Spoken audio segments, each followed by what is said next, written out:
guys! Welcome back to my YouTube channel. Don't forget guys, bago nyo panoorin ang aming videos ay subscribe and like and share ang aming YouTube channel.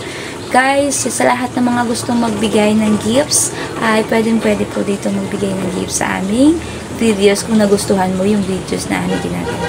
So, paano ba mag-prefer ng fasting para sa mga full abdomen and upper abdomen? So, si Akira, second time niya para magpa-ultrasound ng upper abdomen.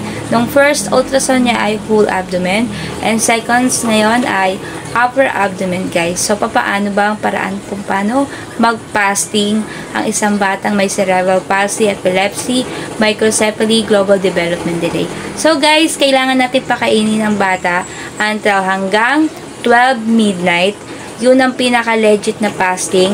And then, pagkatapos ng last 12 midnight na kanyang meal, guys, ay hindi na siya pwedeng kumain at uminom ng gamot ng kanyang anti-epileptic or ano pang meds na meron na yung mga anak nyo, guys.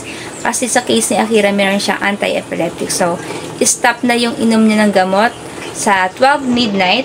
Then, until hanggang sa umaga, wala siyang laman ng tiyan niya. Para pag in-laboratory si Akira, ay walang makitang kung ano-anong chemist sa loob ng tiyan niya. So, cleared. Ayan, makikita ko anong problema sa kanyang gallbladder or sa kanyang lahat ng parts ng organ niya kung ito ay whole abdomen. Kung naman upper abdomen, guys, ay dito lang sa may gallbladder talaga, guys. Yun lang, guys.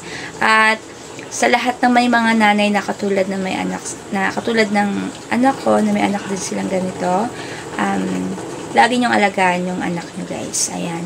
At nga, guys, at maghahanda na kami ng susuotin ni Akira kasi aalis kami. Pupunta kami ng Cavite para si Akira ay ipa-ultrasound ng upper abdomen. Yun nga, guys. So, nag-decide yung aming gastropediatric na sa other place na ipagawa yung second opinion kasi nga nakitaan si Akira ng gallbladder stone noong first ultrasound whole abdomen niya nung November. So ngayon, guys, is December na, ay kailangan ni Akira ng second opinion for ultrasound upper abdomen naman ang kailangan niya sa De La Salle Hospital kami pupunta.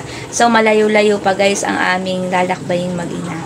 So, yan, guys, at magpe-prepared na ako at i-update ko kayo sa lahat ng aming mga gagawing videos, guys. And don't forget to share my videos and subscribe and like and share. If you want to send the gifts and extend to help for Akira, yan, you can send to my PayPal, Miss Jen Akira. This is a legit PayPal. And if you don't have PayPal, you can send this